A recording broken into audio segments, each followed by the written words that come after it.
Along the same lines, talking about education, uh, To Kill a Mockingbird. To Kill a Mockingbird by Harper Lee.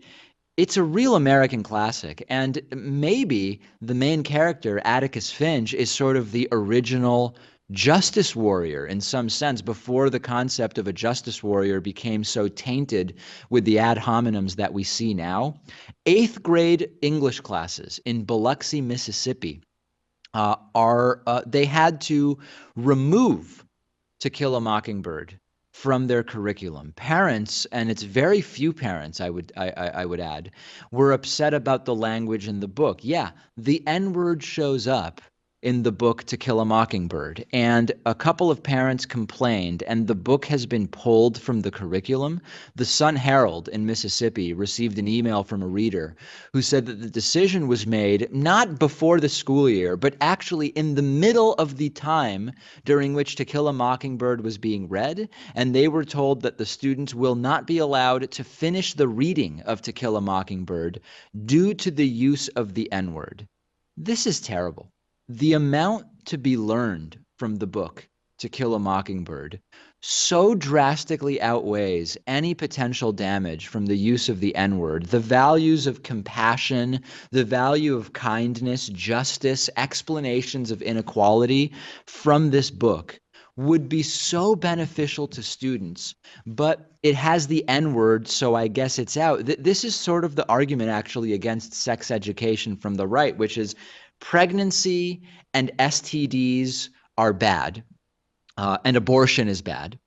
Comprehensive sex education helps to prevent both, but it requires talking about the fact that people have sex, so it's out, and we're basically throwing the baby out with the bathwater. And there's an argument from some, which is that To Kill a Mockingbird should be taught in school, but that eighth grade is too early to read it. I could not disagree with you more. Eighth graders usually start the year at age 13 and are 14 years old by the time that eighth grade ends. My little sister is 13 years old. She and every single one of her friends are more than ready to handle some sporadic use of the N-word and benefit from the really good lessons in the book. I actually remember being in fourth grade and being read by our teacher, Mrs. Toy, the book Roll of Thunder, Hear My Cry.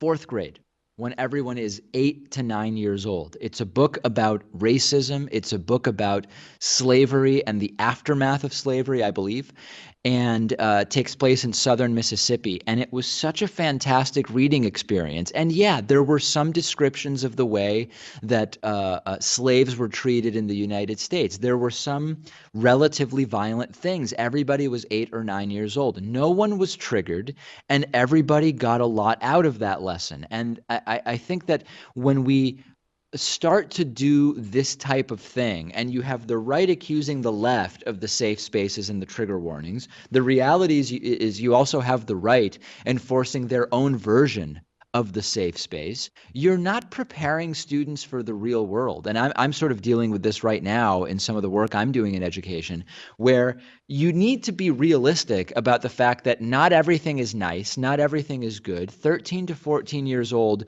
is more than mature enough to handle To Kill a Mockingbird. And my last thought about this was, what kind of decision-making policy do these school districts have, or at least the Biloxi, Mississippi school district, where if just a couple of parents complain, in the middle of reading the book, they pull it? How is that a rational, sane, and productive way to make decisions about policy when it comes to what students should be reading if a parent or two can completely upend what is being taught? Everything is wrong about this, and it doesn't seem to be improving nationwide. And honestly, I don't say this sarcastically. I'm not saying this rhetorically. If you don't agree with me that a 13 or 14-year-old is more than ready to read To Kill a Mockingbird, despite it having a few references to the N-word, email me and explain to me why I'm wrong. Why shouldn't To Kill a Mockingbird be read by 13 or 14-year-old students? And I'm open to having my view changed. If you email me and you make a compelling case as to why To Kill a Mockingbird is not okay for 13 to 14-year-olds, I will go back on the program and I will tell you, you know what? I've been convinced the parent or parents were right. I just don't see it happening. Facebook.com/David Pakman Show. Give us a like on Facebook. Quick break, back after this.